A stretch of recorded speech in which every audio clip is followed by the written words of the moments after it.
Hello and welcome to Living a Culture of Life podcast by Human Life International. I'm your host, Colleen, and I'm joined today by Sara Huff. Welcome to the podcast, Sara. Hello. Thank you so much for having me. Thank you for being on. I am so excited for our conversation today. And for our audience, Sara Huff is a Brazilian-born international speaker, author, wife, and mother of one and stepmother of four. Formerly a prominent feminist leader and most recognized figure in Brazil's feminist movement, her life took a transformative turn after a traumatic abortion experience led to her conversion to Catholicism. Sara holds a degree in international relations and served as the national coordinator of maternity policies under Jair Bolsonaro's government in Brazil. Now residing in Texas, she is a passionate advocate for life, family values, and authentic femininity, sharing her testimony on stages all around the world. Sara, I am so excited for our conversation today. I heard your story a few months ago and was just like, I need to have her on the podcast. So thank you for being here. I think the best place to begin would just be like, what in your life led you to the feminist movement in Brazil? Well, Colleen, I came from a very dysfunctional family. Unfortunately, I have two oldest brother, and the oldest one is a very nice guy, very, very nice guy. But unfortunately, my middle brother, since the age of 14, he started to do drugs. And then at the age of 20, he was already converted in one of the biggest narcos in my town. He turned to a person completely violent, aggressive. He was hitting us every day. He will come under the drug effects and he will be very aggressive. And I grew up in this very violent environment where unfortunately my parents, they couldn't handle the situation because they were also scared of my brother. And I was the youngest one. We have a 10, 12 different age between me and my brothers. So when I was a child, my brother was already an adult. And my oldest brother, he got married and he moved. He had his own life. And I was there with my parents being victims of violence, extremely violence of my brother, basically during my whole childhood. I grew up as a Catholic, so my mom used to take me to the Catholicism classes every Sunday. And I remember my catechism and confirmation teacher telling me that God loved me, that I was a precious daughter of God, but I couldn't feel that in my heart because I was suffering with and struggling with my brother's violence all the time during my whole upbringing, to be very honest. And I questioned her, and that's why I'm also an advocate for if you feel that you have an intellectual inclination that you want to work teaching and having students, you have to study. There's no shortcut. Because when I asked my teacher, well, you're here every Sunday teaching me that God loves me, but I am suffering. I see all the families, being happy, but my family is destroyed and is destroyed since I was a baby. And she told me, you have to be patient because that's God's will. Well, she wasn't exactly wrong. It was God's will that I will go through all this to, today I am the woman I am. Although a 14-year-old girl, I don't think I was ready to understand all the metaphysics and all the apologetics before God's will. So the only thing I heard was, God doesn't love you. God wants you to suffer. And I was so outraged. I was like, how? Why? What did I do to God? And then I started to feel so angry towards God. And then I left the church at the age of 14. I left the church because I couldn't handle the thought that God didn't like me, that he wished that I was suffering. And I was struggling with this violence. And at the age of 16, my brother, unfortunately, disgracefully, he kicked me out of my house. And my parents put me to live with some relatives here and there. I was already sexually active. So I started with very bad friendships. I started to live on the streets, friends here, there. And when I found myself suddenly living on the streets, and I started to exchange my body for food, for places to spend the night, and I was in the prostitution world in the age of 16. And I've been there. I had a dream. My dream, it was to be the first person to graduate high school, because no one of my family graduated high school. That was my dream. So I was using the money from the prostitution to pay for my studies, everything I needed. I basically converted to my own parents. I was my own mother. I was my own father. And then I got to the age of 18, completely emotionally, physically destroyed. I was exploited. I was constantly being sexually assaulted. And I was hating God, man, and the family institution. Because if you think about it, all the male figures that I met in my life, they were bad. So it was the violence of my brother, the cowardness of my dad, and the monstrosity of people in prostitution. And the masculine figure of God that I felt that had forsaken me, abandoned me. So I hated man. I hated family, because everybody had in my thoughts, everybody had a happy family but me. So I was envy. And enviness, it is the major feeling of every liberal. Every liberal wants to have something that for some reason they can't. So they want to destroy that thing that they wish they have it, but they can't. So I wanted a family. I wanted a good man. I want God to love me. I couldn't have that. So I wanted to destroy that. And it was in that context of my life that one day I was just reading the news on the internet, and I suddenly saw some really weird headline that said something, naked girls or topless girls protest feminism in Ukraine, something like that. Feminist does topless in Ukraine. And it was, what is that? It was just very curious. I never heard about the word feminism before. I was based in Brazil. I had no idea where even Ukraine was located, but that called my attention. Mm-hmm. And it was in that moment that I converted to a feminist. And I never had read any feminist book, bibliography, quotes, nothing. But I saw a picture. One of those girls from Ukraine, they were protesting half naked for some feminist matter. And she was being arrested by a police officer. The police officer in the picture seemed so aggressive towards her.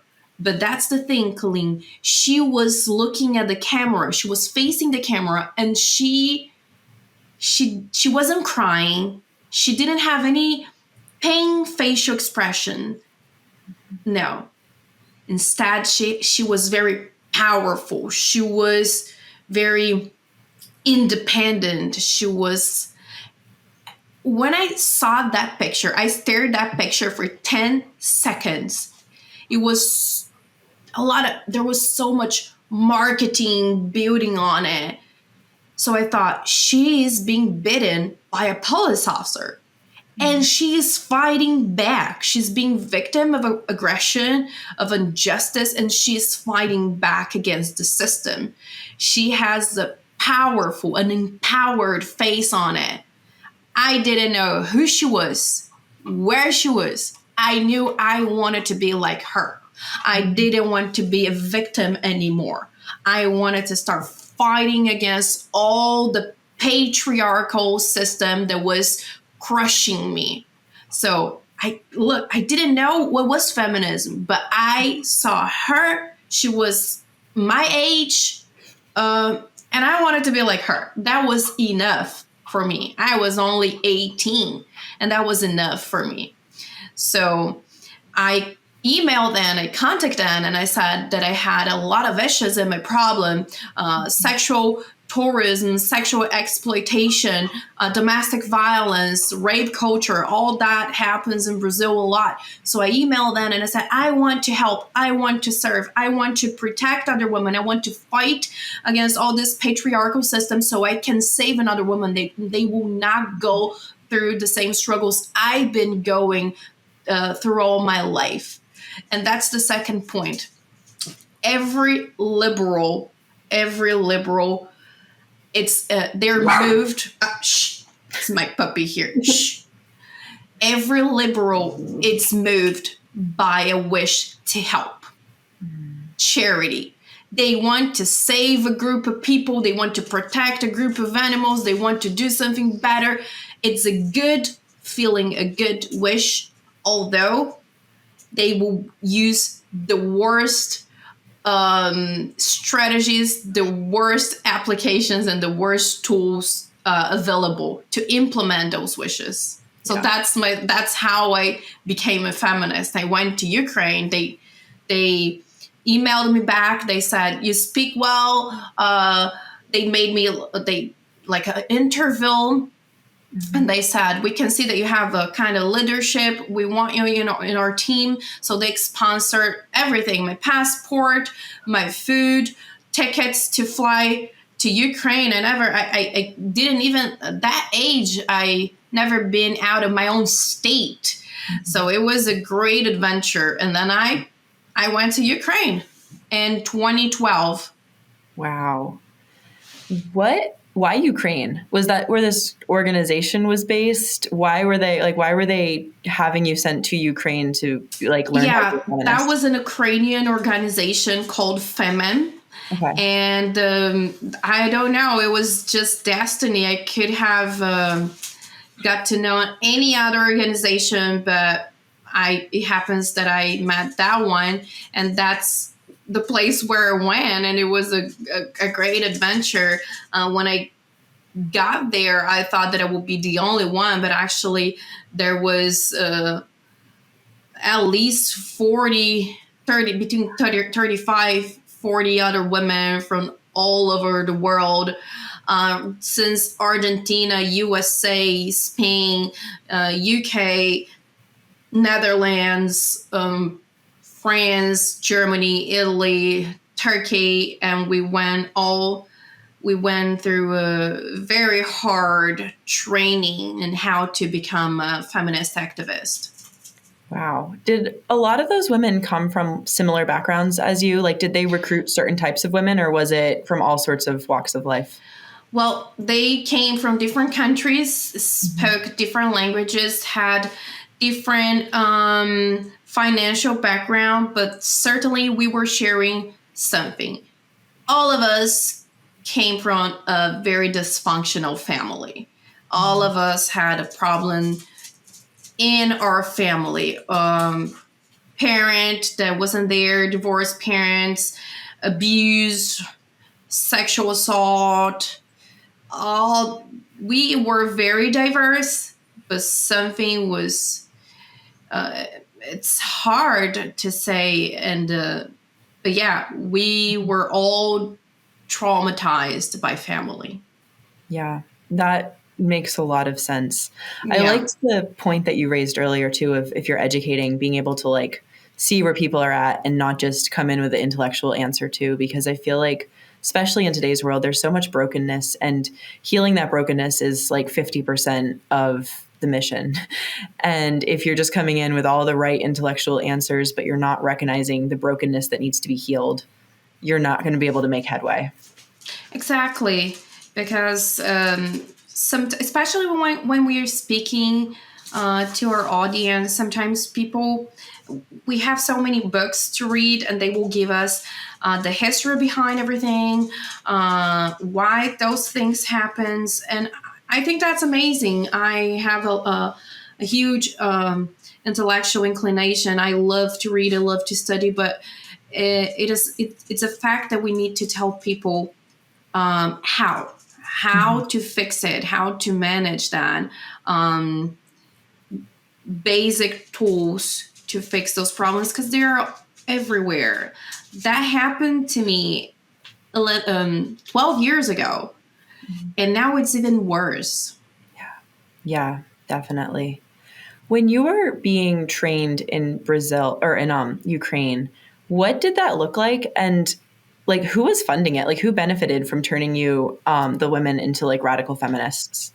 Well, at that time, I couldn't tell, especially because I was a freshman. And my first impression of Ukraine as a country that once was a communist country under the Soviet Union, it was a very poor, miserable country. I'm coming from Brazil. It's not that we are super rich, but very rural and very poor. I mean, for example, at the 2012, it was in the highlighting of the. It wasn't World Cup. It was the Euro Cup that was based there, and they didn't even have. They just had one McDonald's restaurant in Kyiv, and they didn't have any beef meat. It was just mac chicken because I don't know how it's right now, but when I was there, beef was very rare and extremely expensive. It's just not available for people. That's one example. And something called my attention that that feminist group office, it was located in a very rich part of Kyiv, where is located other like multinational companies, international companies and organizations. And they had so much money. That called my attention. And when I asked who was funding all that, they said that they were funding by themselves with merchandise and sale, like like cups, coffee cups, or T-shirts. And I didn't believe, but I also thought, well, I am a freshman, and I don't think they trust me enough to tell me the truth. So I just let it go, and I was hoping that as long as I was growing inside the organization, they will trust me more. But essentially, while I was there, I never got to know exactly who was funding that. Nowadays, it's it's clearly that international foundations are sponsoring and funding all movements like that, like the Open Society Foundation, the Rockefeller Foundation, Bill and Melinda Gates Foundation, the MacArthur Foundation, and many more. And it's not that this is like a conspiracy theory. You just can, anyone who is hearing us now, they can easily access through internet their websites, and they can see all the numbers available in their websites and the name of them. Feminist or gender ideology or climate changing or racial groups they are funding is just available there. It's not something that they are hiding anymore. So I guess they were funding by someone like that, but I cannot say exactly who. Yeah, that makes sense. We see that in the mission field with abortion, as well as like LGBTQ activism and all of those companies that, like Bill and Melinda Gates Foundation, and then the world governments like Canada, USAID, as we all are seeing now. All of those, we've seen like the impact on the ground of those organizations coming in and using like their billions of dollars to promote anti-family policies. Yeah. So, yeah. What did your radical feminist training look like in Ukraine? Well, first, this expression about radical feminists, I noticed that many people here in the US use that expression, and I will take advantage of this space to say that I don't believe in radical feminists, because when we say radical feminist, it's like that we are saying there is a radical feminist, middle term feminist, and a good feminism. And in my opinion, feminism is just one thing, and it's evil by itself, because feminism, it's an agenda that will promote the destruction of women's nature since the beginning. It's when someone teaches a woman that everything that is inside her, that God gave it to her, or if you don't believe in God, just let's replace God's for nature, that the nature gave it to her, all her hormones and senses and instincts, that it's negative for her development, for her success, and she needs to pursue other ways besides her natural ways to pursue her happiness and success. Sometimes when people say radical, I think they mean the way someone execute the feminist theory into actions. So I think feminism as an intellectual theory, it's very radical. The idea that me as a woman, I will never be happy with my own nature and I have to pursue something else. But there will be feminists, they will dress nice and they will be giving speeches in colleges, or they will be congresswomen, for example, or intellectual writers, authors, and some other feminists like I will be doing more radical stuff on the street. So that was truly radical what I used to do. They at that time they were giving some trainings in how to be a feminist activist. And I thought that I was going to Ukraine to learn how to writing posters, how to create more creative battle cries and stuff like that. It was completely different. It was actually very traumatized.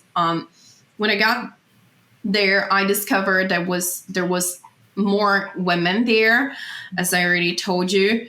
And we were all sleeping together in the same office, and we had trainings every day.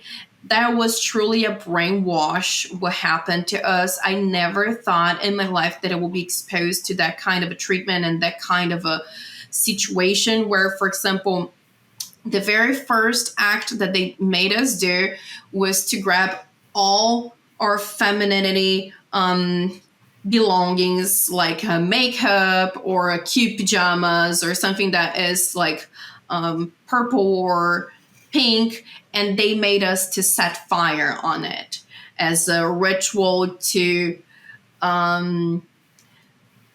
crash with all the femininity patterns, and beauty patterns that it's expected that women will have long hair and put some makeup on, wear some makeup on, and have pinky stuff, and they just made us to set fire on it, which was, wow, that's so exciting. It's weird, but it's so excited. Reminds me like the feminists they used to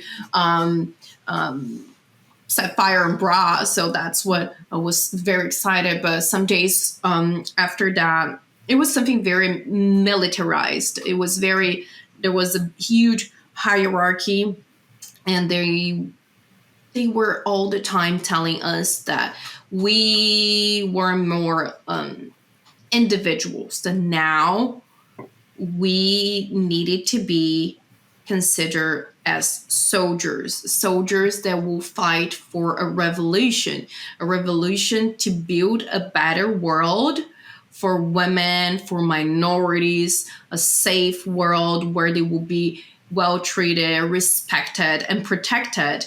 And if was necessary for us to give our life to build that world, so do it. In one of the occasions, they put us in a room and they made us being completely naked, and we were formed as soldiers, stand up. And we were there for over 4 hours. We couldn't move except by the way that we were slapping our own chest, and everyone in their own languages, we were repeating INASLUT. I don't want anyone to get censored here. And that was really weird because that's one of the worst words that you can call a woman. And it was really weird in the beginning. Some of the girls started to laugh. And some men that were there training us, they will, if we laugh, they will beat us. They will give us slaps on the face, punches, kicks. It was something very militarized, as I told you. Some of them peed in themselves because they couldn't move, they couldn't leave. And it was so weird in the beginning that we were saying that. But after over 4 hours, that specific sentence, it wasn't derogative anymore. It wasn't weird anymore. It was normal. At that time, I just thought that it was weird, but that we were being prepared to be those big soldiers to fight for women's right. Today, I know that I was victim of a lot of brainwash strategies. I was basically dehumanized. And many horrible things like that happened to me in a little bit over a month that I was there. Did you ever, like, you said you were drawn to this movement because you wanted to be the woman fighting back. Did you ever, like, question this type of, like, cultish behavior and, like, wonder if you were a victim again, or did you just see it as, like, part of the preparation? It sounds like you saw it kind of as this preparation to be able to fight back. At that time that was happening, it was a mix of being scared and excited. And it's so sad to say that, but I didn't have anything else to do with my life. I didn't want to go back to Brazil and being a prostitute. I didn't have any family. And finally, now I had friends. And after the training part, for example, during the eating part, the lunch or dinner, we were so together. We were loving each other so much. So I was cool with that because I didn't have any other perspective with my life. And sometimes I wonder how many girls or men, people are out there involved with this kind of situation. And the only reason why they don't leave is because they have nothing else or no one else. Yeah, that's such a hard situation. And that makes sense that this longing for community, for friendship, like that's going to hold you there, especially if the alternative is like loneliness and being alone and on the streets. Yeah. I'm sorry that you had to go through okay. that. What happened when you went back to Brazil?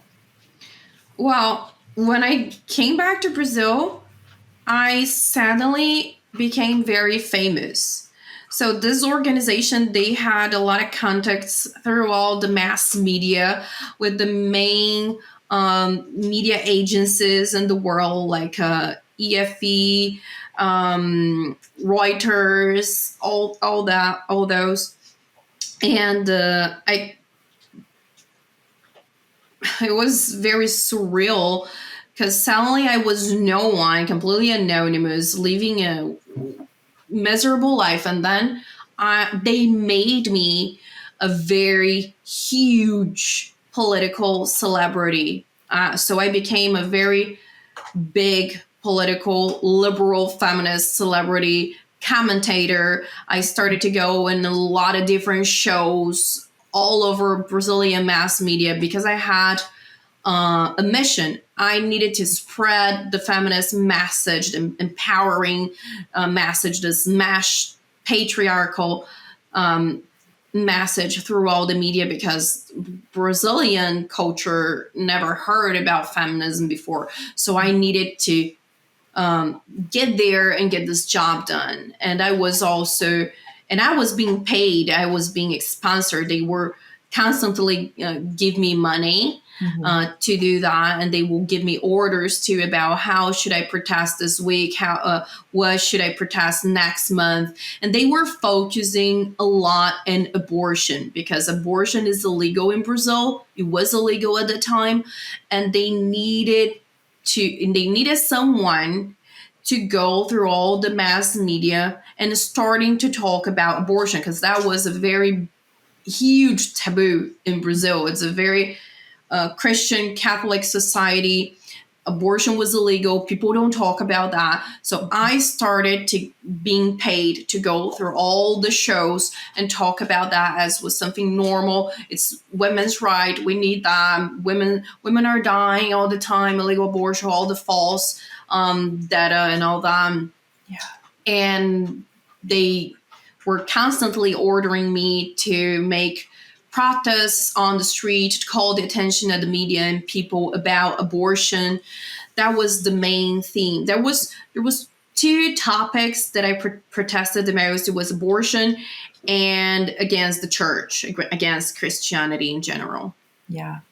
What was Brazilian culture like regarding things like sex at that time? Because you said it was very Catholic, very Christian.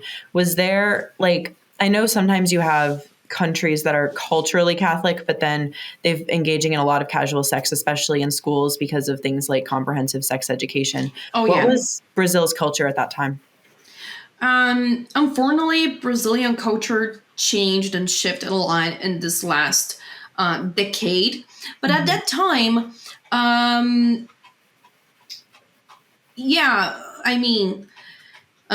speaking about all this casual sex, I think that was also something that was normalized, but I don't think it was so normalized as in America, for example, unfortunately. And people truly wasn't, the protests, they were very shocked. For example, if you go naked in Berlin, people don't care, and they don't care. But in Brazil, it was so shocking. It was, everybody will stop to stare and what is going on.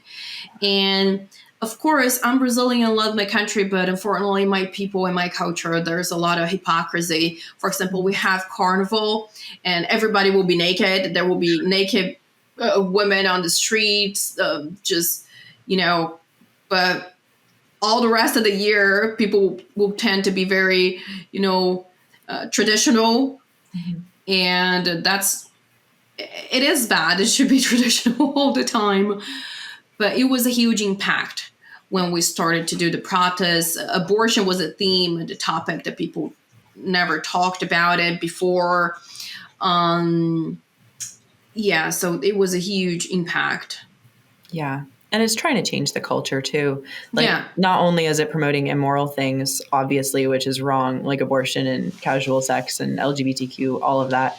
But it's also changing this very traditional Christian culture and trying to introduce new American Western ideas there that the culture, at least we see this in places like Africa and other areas of Latin America, the missionaries, these people don't want it, and it's being forced by these well-funded organizations. So it sounds like this is a similar situation. Yes, it is, especially because I was being funded, and I knew when I started to get to know other queer feminist groups besides mine that everybody was being funded. And it's when I say that, I don't mean that your 16-year-old daughter is being funded at school to be a feminist, or that your 14-year-old daughter is going to go to Ukraine to be trained in about how to become a feminist activist. But sometimes people who are involved in this kind of situation, they will be influencing your children. I used to go to so many TV shows, and I would say things like the same, my body, my rules, and it's so good to be an independent woman, empowered. Who doesn't want to be like that? And yeah. The leaders of the movement, and Yeah. like celebrity, and not just like the Hollywood sense, but just like influencer people that are like leading the faces of a movement. Yeah, and they will put me with very famous celebrities, media celebrities, like singers, actresses, in shows like that. And they will, unfortunately, after I started to do this abortion protests, many singers, authors, journalists, they started to come out and say, "Oh, I got an abortion." So yeah, the goal there was to normalize the procedure. Yeah. And then you got pregnant at this time, right? How did Yes. that affect the push to legalize abortion? Yeah, I got pregnant at the age of 22, and I was very unhappy with that. And I was sure I didn't want to keep the pregnancy, but I talked to my friends to get their opinion, and they told me, "Are you crazy? Are you insane? You were the most famous feminist in Brazil. You have to have an abortion. That's going to help us to build a whole speech about empowerment and independence of women, and you will be like a support for other women that look so up at you as inspiration. And besides that, we can use your case and your example and the Senate and the Supreme Court, because at that time there was a whole conversation about legalizing abortion. So they said that's going to be very good politically speaking for us. So go ahead, we're going to help you. And besides that, whatever is inside your womb, it's not a human being, it's not a child, it's not a baby. It's just a clump of cells, a blood clot. And one of them was abortionist, and they helped me to have an abortion. It was a chemical abortion, same one that it's available here in America and all over the seas. And it's so outrageous how people who are pro-abortion, I don't like to call them pro-choice. I like that. I say pro-abortion, because I believe that a woman, when she gets an abortion, it's not a choice. Because when we get pregnant, we are like, this is like a unplanned pregnancy. We will think, oh my God, what do I do now? My parents gonna help me. My partner will help me. Am I married? Can I marry my boyfriend? My boyfriend will be there. What about my studies? What about the college? What about my job? Oh my goodness, how we will support this financially? We think about all the options. And when all the options doesn't work, then we think about abortion. So I don't believe abortion is a choice. I believe abortion is a lack of choice for women, because look at the pregnancy centers. When pregnancy centers supports women with everything they need to keep the pregnancy, they don't have an abortion. When they have all the options, they don't have an abortion. So those pro-abortion people, sometimes I think some of them, they say that they had an abortion and they're okay. They're lying. And the other part had never got an abortion. I wouldn't wish that for even my worst enemy, because it is terrible. They think it's like pro-abortion people. They do like, oh, you have an abortion? Here's magic, and the baby's gone. The way they speak, it seems that the baby will just disappear, like a problem that never have been there before. That's not true. It is not true. If a woman who had an abortion speaks openly about every single step of what happened in that period of time that she was going through that, people will be horrified, because they sold the idea for me as empowerment, independence, freedom. But while I was aborting my child, I didn't feel empowered at all, or free, or independent. I felt scared. I felt regret. I felt like I was dying. It was an excruciating pain. They said that I will be bleeding like a period. That's a big lie. People doesn't understand that having a chemical abortion, it's provoking in yourself a delivery, a labor.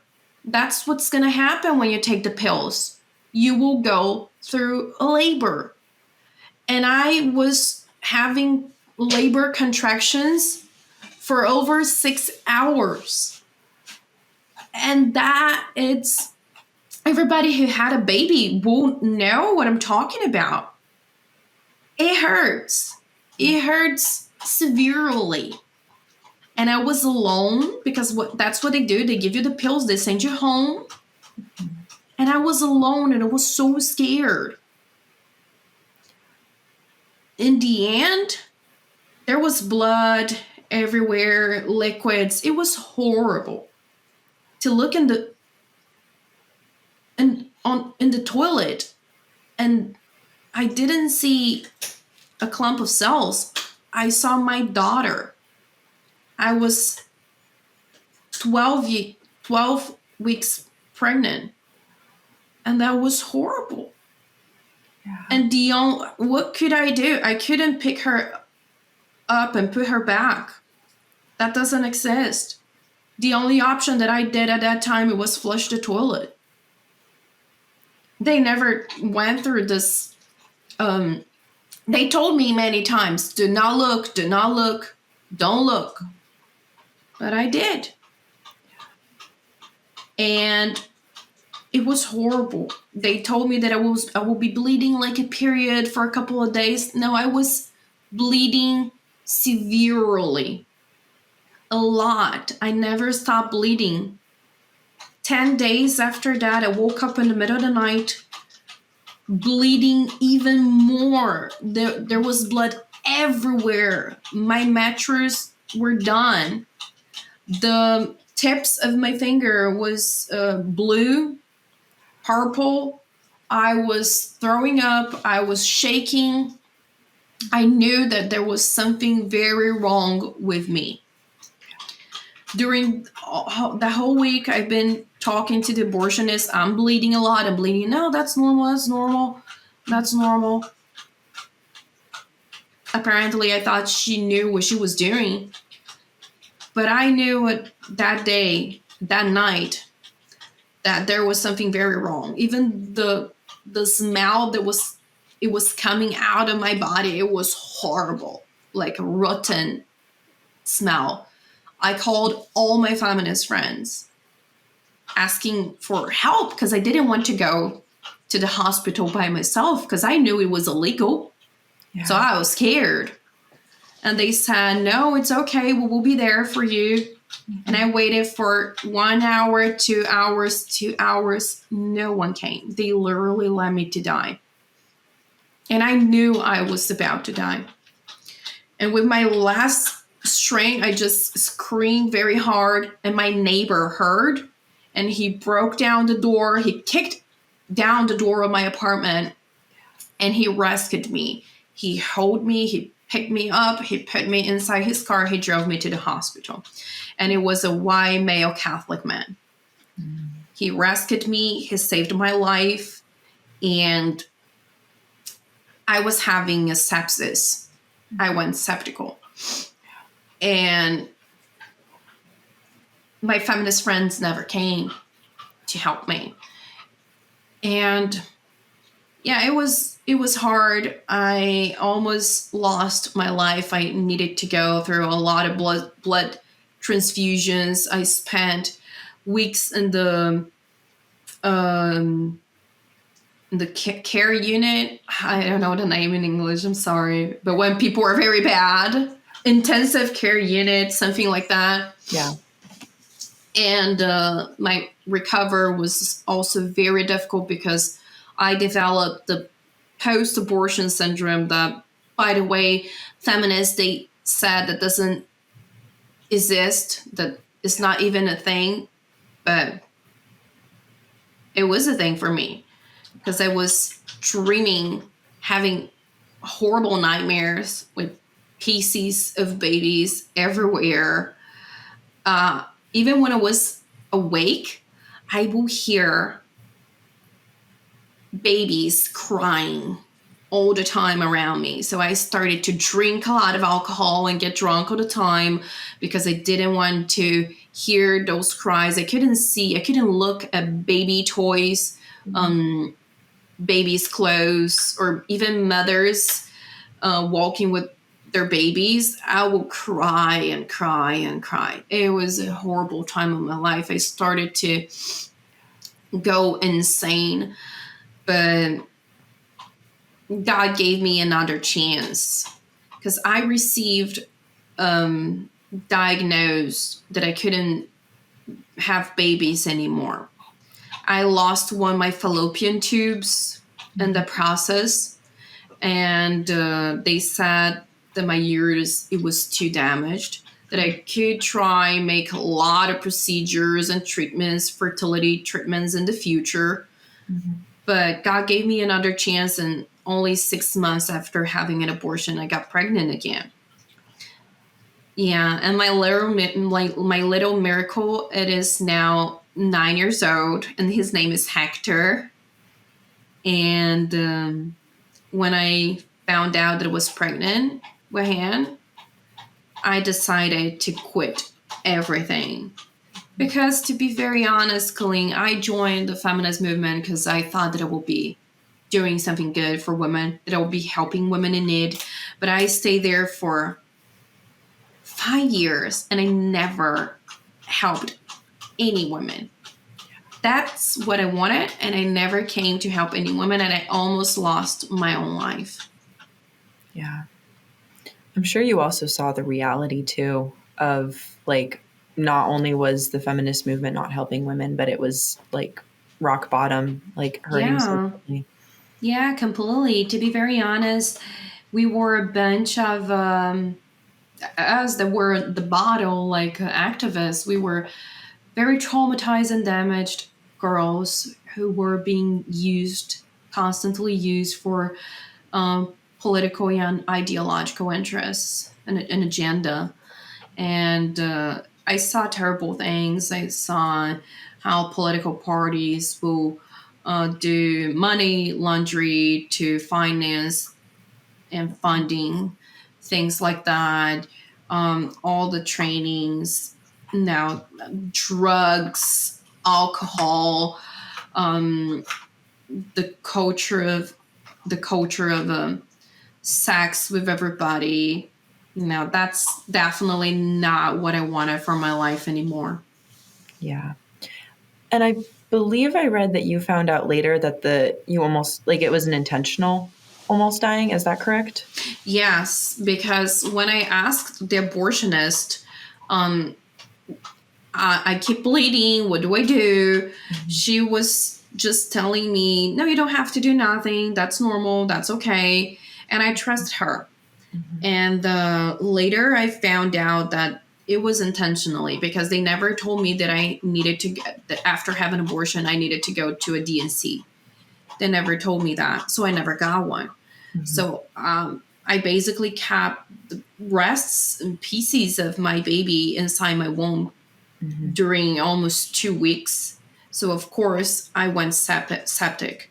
And they did that because there was this whole political environment that they were trying to legalize abortion.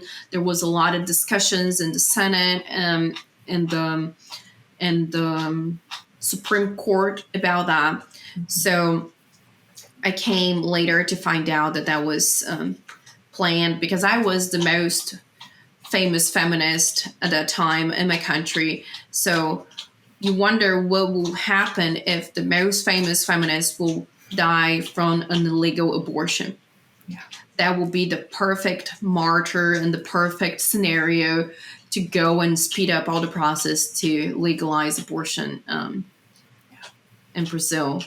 Yeah, because they use the women will die in unsafe back alley abortions. Therefore, it must exactly. be legal as the logic. So, Yeah. how did you find out that it was intentional? Did someone tell? Like, was there someone involved with it who told you, or? Yeah. I thought a lot about that because going, I don't know, I think I trusted them so much. And going online with a quickly research, you will find out that any woman who get an abortion, she needs to go through a DNC procedure to remove anything that is inside, like it could be pieces of baby or the the umbilical cord, placenta, whatever. They never told me that. And I wonder how she performed in Brazil over 700 abortions. How could she forget to tell me that? The second thing, it was how automatically all my feminist friends shut down their phones while I was asking them for help. Yeah. And no one will talk to me for even 3-4 days after that. And then one of them, many years later, came for me and asked for forgiveness because she knew what they were doing, and she wasn't exactly that much involved, but she knew about what they're doing. She never told me, and she thought at the time it was a good idea, and she was regretting a lot, so she asked me for forgiveness. Wow. It reminds me of what you said when you were starting the training in Ukraine, how they were saying basically you need to be ready to die for this cause. Yes, exactly. Yeah. They were all the time telling us that dying for the cause, it will be a privilege. And he will remind us many people who had died for the cause before. And that's why primarily they were dehumanizing us. Or in giving us the only sense, like the only reason why we were alive, it was to do that. And when you pick girls, traumatize the girls, very complicated family background, very complicating upbringing. Yeah. You know, it's like getting a lot of homeless people who doesn't have any life expectations. But although we were not homeless of a home, we will be homeless from family, from God, and all that. Yeah. Wow. It's such a like moving and powerful story, but also so tragic. I read your article with Evie Magazine, which is why I first invited you on the podcast. And I remember sitting there, it was like midnight in an airport, and I was reading it, and I was just like, this is such like a heart-wrenching story, but also it exposes like how these organizations like work behind the scenes to try to get these like abortion and all of these other ideologies involved. And working here, we see like this type of thing, not necessarily as personally as yours, but we see the like handing out of free contraception and all of these other ways that they fund and bribe judges and do things to try to like work behind the scenes to get abortion legalized. And it fit perfectly with everything that I know from here. And I was like, it's so important for people to know, but also it's like so hard to hear like how it actually hurts people, like women, like men, women, and children on the ground. It does hurt because they take advantage of all the suffering that people actually go through. And it's not only the feminist movement, all the liberal movements, all the derivative of communism, they will do that. I used to say, racism, does racism exist? Yes, exist. And they will take advantage of someone who went through a very bad situation, which it doesn't represent the majority of situations in the world, and they will use that as a political weapon. Sexism, does sexism exist? Does rape exist? Does sexual assault exist? Does sexual exploitation exist? Yes. And they will take advantage of people who went through that to turn them in political weapons. And even though if you never went through a situation like that, you heard about someone that went. You heard about a case that happened in your city or with someone that you know. And it's beautiful, the feeling that the youth has of I want to serve. I want to do something. But the left, they will take advantage of that, all the hormones and the energy that the youth have. And that's my friendly criticism for churches or the conservative movement. We need to take advantage of that first and do it in the right way, because the youth, they want to do something. They are having their first contact with the world, how the world works, and they will see there's something wrong with the world. There's actually a lot of things wrong with the world, and they want to fix it. They will have this revolutionary mindset, and they want to fix it. Let them fix it, but we need to teach them how to fix it. Stop. Yeah. No, that's a really good point of just like being, it's why youth outreach is so important, and being able to like channel that energy and that drive into something that's building up the world and not tearing it down. So how did you end up in the pro-life movement then? Oh, wow.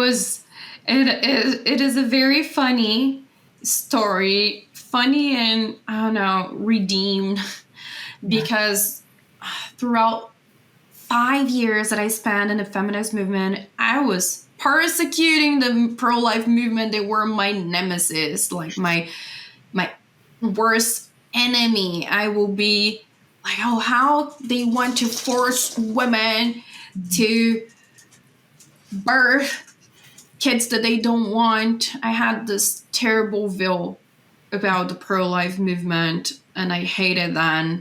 Oh my Lord, I hated that very much. But I was going through a conversion, especially because the couple who saved my life was a Catholic couple. Something that called my attention. While I was passing out and waking up all the time while they were rescuing me, but I remember hearing her voice praying the rosary while her husband was driving the car to the hospital. And I was raised as a Catholic, and then I left the church. Mm-hmm. So when I got pregnant for the second time, I decided to not being a feminist anymore, to get away of all that. And of course, I wasn't being sponsored anymore. I wasn't being funded anymore. So I went through a very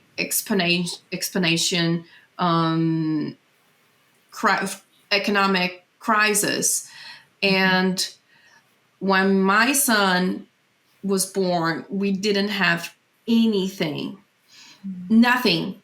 But I had a wish to come back to the church. But it was really embarrassing because I spent 5 years of my life like telling so bad stuff, like cursing them, cussing them, persecuting them, like Paul, and I was very famous. I was a big celebrity. So everyone can recognize me on the street. So if I try to go into a church, they will probably think that I'll be there for protest or doing something. So I didn't know what to do.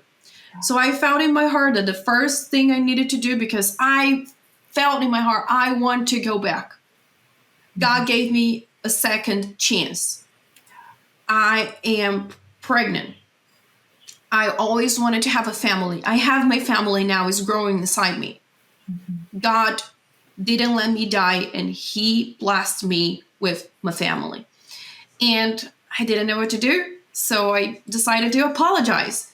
So when my son was exactly 29 days alive, I recorded a video asking for forgiveness for all Christian people that I offended through 5 years. And I uploaded, and it went viral. And we were speaking about 10 years ago, and 10 years ago, it wasn't that easy to go viral. And numbers were were way smaller than it is today.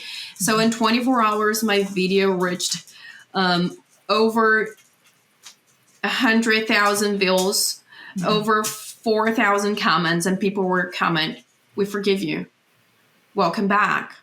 And that was amazing. That was one of the most incredible experiences in my life, feeling the Christian forgiveness. That was wow. Wow. I have no words to describe that. My vocabulary is very limited. My English is very limited, but I don't have words to describe how amazing that was.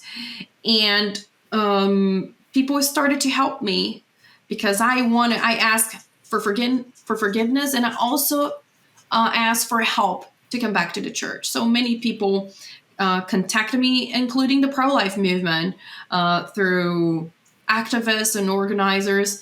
And I was going through this very bad financial crisis. I didn't have things to eat some days. And the pro-life movement was the one who helped me with diapers, a pregnancy center, Colleen, that I used to hate them so much. It was a pregnancy center that helped me and my son with diapers, with food, with psychologists and therapists, with social workers, with everything I needed. Clothes for my son. They helped me they paid 1 year of my rent, and they sent me to college, and they paid a year of my college tuition because they told me, your story is beautiful. You need help, and we want to help you. And they did. And once I started to walk on my own feet, then I started to serve the pregnancy centers. And then I studied a lot. I started to raise my son. I started to build a better relationship with my parents, which, by the way, now we have an amazing relationship. They love my son to death. They helped me a lot with my son, especially when he was a baby. And I started to study a lot. I learned how to speak English. Yeah, we're getting there. I learned Spanish.